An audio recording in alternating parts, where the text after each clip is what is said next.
दूर कहीं एक गांव में एक दिन आम दिनों के मुकाबले में बहुत ज्यादा गर्मी पड़ रही थी और उस गर्मी की वजह से फूल मुरझा रहे थे और जानवर भी थकावट का शिकार हो रहे थे। गर्म कपड़ों में सिपाहियों के लिए भी खड़े रहना मुश्किल हो रहा था। आज तो कल से भी ज्यादा गर्मी है। सही कहा, आज तो बहुत गर्मी है। ना तो बादशाह और ना ही सिपाही ये बात समझ पा रहे थे कि आखिर इतनी गर्मी पड़ने की वजह क्या है, वो भी दिन ब दिन बढ़ती गर्मी। एक खूबसूरत लड़की मरिया जो अपनी मुरझाई हुई फसलों को देखकर बहुत उदास हो रही थी।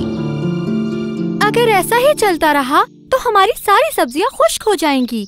फौरी तौर पर गर्मी को रोकने की जरूरत है। मरिया ने बादशाह के पास जाकर गर्मी की शिकायत की और अपनी फसल के मुरझाने की बात बताई। बादशाह ने अपने एक सिपाही को गर्मी की वजह पता लगाने का हुक्म दिया। जवान सिपाही हिम्मत का मुजाहरा करता हुआ पहाड़ पर चढ़ गया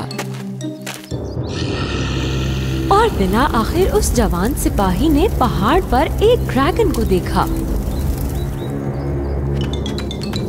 ड्रैगन मुसलसल अपने मुंह से आग बरसा रहा था और वो आग बरसाना बंद ही नहीं कर रहा था।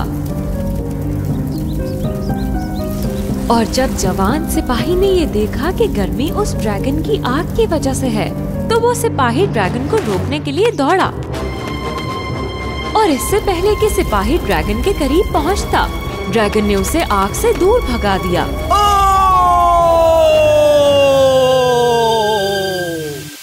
और पहले की तरह मुसलसल आग बरसाने लगा।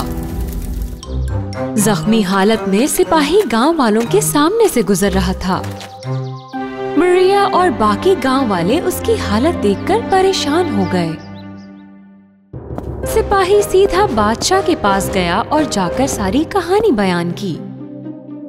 मेरे बादशाह, एक गुस्से वाला ड्रैगन मुसलसल हमारे गांव पर आग उगल रहा है, इसलिए गांव में बहुत गर्मी हो रही है। क्या ड्रैगन? बिल्कुल, उसने मुझ पर भी हमला किया और मैं जख्मी हो गया। बादशाह यकीन नहीं कर पा रहा था कि उसने क्या सुना। काफी दिन बादशाह ने खुद को कमरे में बंद रखा और बस यही सोचता रहा कि उस ड्रैगन से कैसे छुटकारा हासिल किया जाए। और फिर एक दिन उसने अपने एक सिपाही को बुलाकर एक काम सौंपा और फिर उस सिपाही ने बादशाह का पैगाम सब गांव वालों तक पहुंचा दिया। हमारे गांव का दर्जा हरारत इस ड्रैगन की वजह से बढ़ गया है, जो कि 7 गारों वाले पहाड़ में से 7वें गार में रहता है। ये ड्रैगन बहुत ही खतरनाक है और हर वक्त मुंह से आग बरसाता है। बादशाह ने ऐलान किया है कि वो फर्द जो कि इस ड्रैगन को मार देगा, उसे 100 सोने की अशर्फियां मिलेंगी।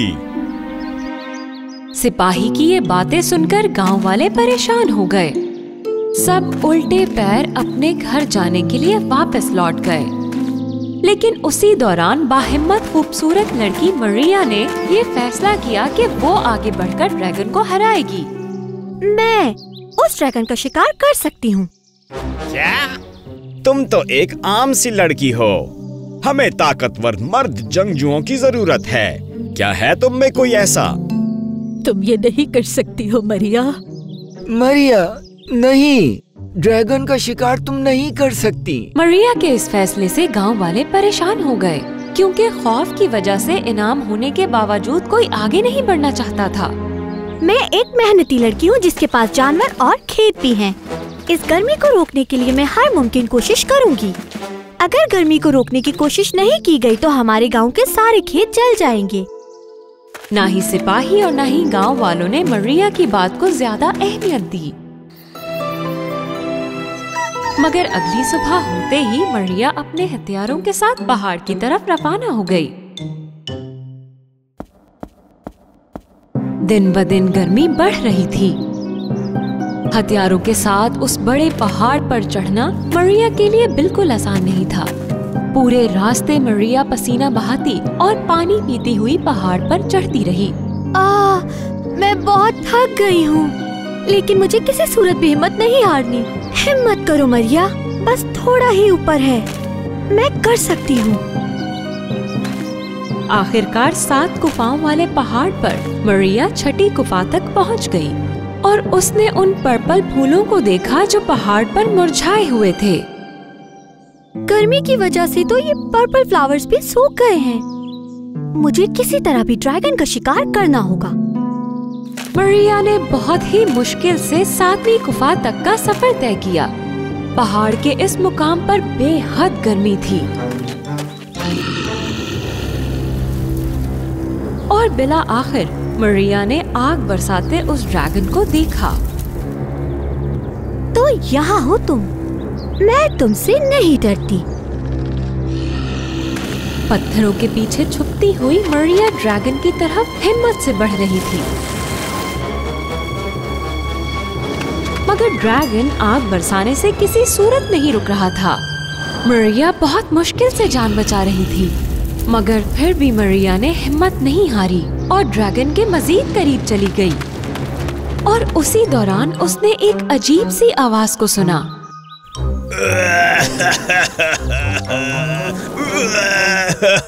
हाँ, ये क्या? ये ड्रैगन आखिर रो क्यों रहा है?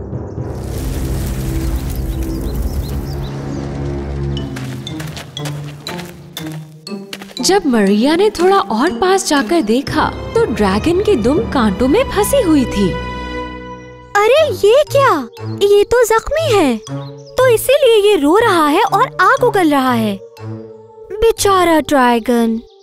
बहुत मुश्किलों से मरिया ने उन कांटों को ड्रैगन की दुम से हटा दिया।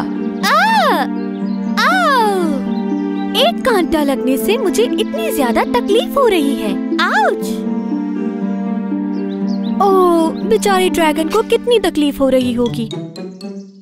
इसी दौरान ड्रैगन ने अपना रुख मरिया की तरफ किया। वो मरिया को बहुत गुस्से से देख रहा था और उसे आग से जलाने ही वाला था कि मरिया ने ड्रैगन को वो कांटे दिखाए जिनमें वो फंसा हुआ था। और जब ड्रैगन ने देखा कि उसकी दुम अब कांटों में जकड़ी हुई नहीं है, तो वो बहुत खुश हुआ और मरिया का शुक्रिया अदा करने लगा। और ड्रैगन ने मरिया को अपने ऊपर बिठा लिया। गांव के लोग कम होती गर्मी देखकर बहुत ज्यादा खुश हो गए और जब उन्होंने आसमान पर देखा तो मरिया बहादुरी के साथ ड्रैगन की पीठ पर बैठे हवा में उड़ रही थी। ये तो मरिया है, वहाँ देखें। तुम तो सच में बहुत बहादुर हो। यकीन नहीं आता। ओह मरिया! मारिया वाकई कामयाब हो गई। वाह! और अगली सुबह मरिया ने बादशाह को बताया कि उसने किस तरह से गांव को बचा लिया। अपने हौसले और हिम्मत की वजह से मरिया महल की पहली वो लड़की थी जो सिपाही बनी।